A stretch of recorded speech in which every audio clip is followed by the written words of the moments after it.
কুন্তী জিজ্ঞাসা করলেন কি বর? ভগবান শ্রীকৃষ্ণ বলছেন এই বর নাও যে আর তোমাদের কোনো বিপদ হবে না। কুন্তী জিজ্ঞাসা করলেন তাতে কি লাভ? বললেন আর আমাকে বারবার আসতে হবে না। কুন্তী কি উত্তর দিয়েছিলেন আপনারা সবাই জানেন, আমাদের বারবারই বিপদ আসুক তবেই আমরা বিপদ তারণকে দেখতে পাবো। এইটা বোঝার চেষ্টা করুন। বিপদের প্রয়োজন আছে, দুঃখের প্রয়োজন আছে। দুঃখ আছে, বুদ্ধদেব বলেছিলেন চারটে কথা।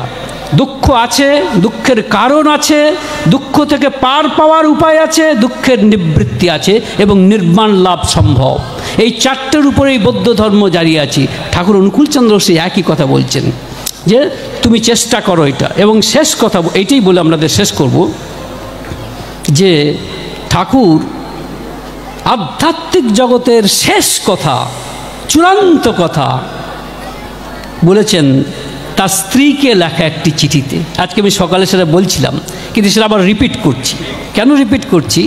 ভগবান শ্রীকৃষ্ণ গীতাতে যা বলেছেন তার সারাৎসার, একেবারে জিস্ট, গীতার একেবারে সারাংশটুকু আপনাদের বলছি, যেখানে ভগবান শ্রীকৃষ্ণ বলছেন নতে বাহম জাতু নাশম নতে নেমে জনাধিপাহ নচৈব ন ভবিষ্যাম সর্বে বয়মতঃ পরম। এর অর্থ হচ্ছে যে অর্জুন, তুমি কি ভাবছো?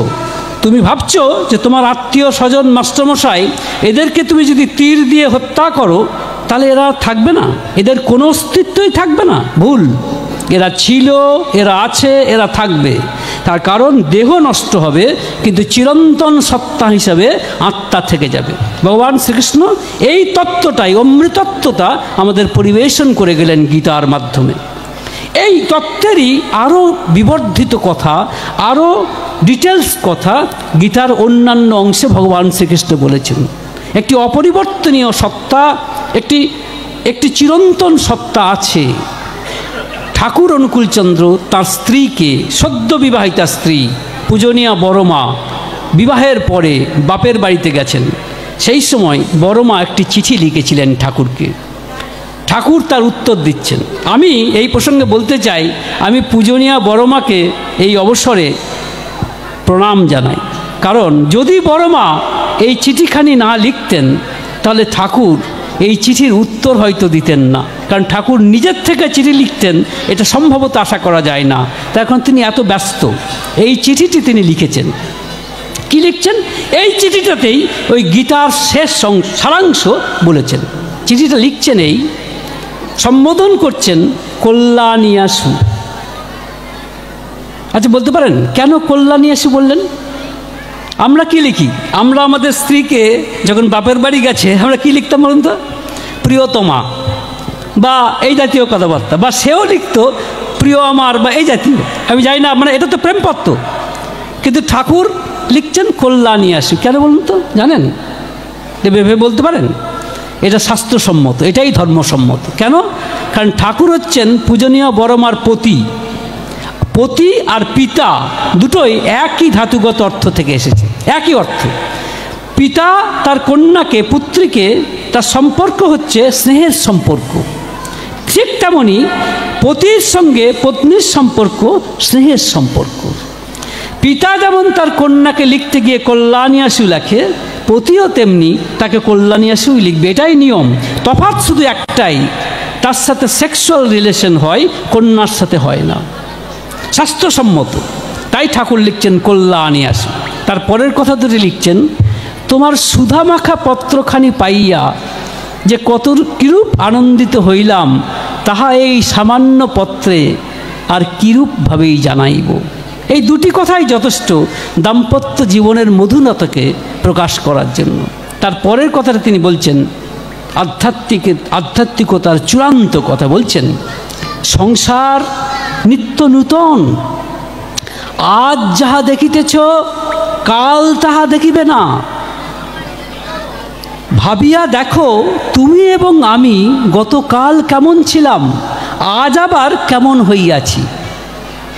সংসার চিরনূতন, পরিবর্তনশীল। রূপ, যৌবন, ধন সম্পত্তি, আচার ব্যবহার চির পরিবর্তনশীল। তবে ভাবিয়া বলো তো দেখি কি এমন আছে যার কোনো পরিবর্তন নাই? ঠাকুর প্রশ্ন করছেন বড় মাকে, উত্তর দিচ্ছেন ঠাকুর, বলছেন পরিবর্তন নাই আত্মার। তুমি এবং আমি মায়ের গর্ভে থাকাকালীন সেই আত্মা যেমন ছিল আজও কিন্তু তেমনই আছে। বিশ্ব সংসারে এই আত্মাই হচ্ছে প্রধান কর্মী, তার যাহা ইচ্ছা তাহাই ঘটিয়া থাকে এবং তাহাই ঘটিবে। এই আত্মার সাথে মিলনকেই বলে বিবাহ, আর বিচ্ছেদকেই বলে বিরহ। তাই এই চির পরিবর্তনশীল মনকে এই চির অপরিবর্তনশীল আত্মার সাথে যদি মিশাইয়া দিতে পারো, তাকেই প্রকৃত ভালোবাসা বলে। এ ভালোবাসায় নিম্নাকর্ষণকারী কামনার লালসা নেই। এ ভালোবাসা শুধুই ভালোবাসা। যদি ভালোবাসিতে হয় তবে এরূপ ভালোবাসিও।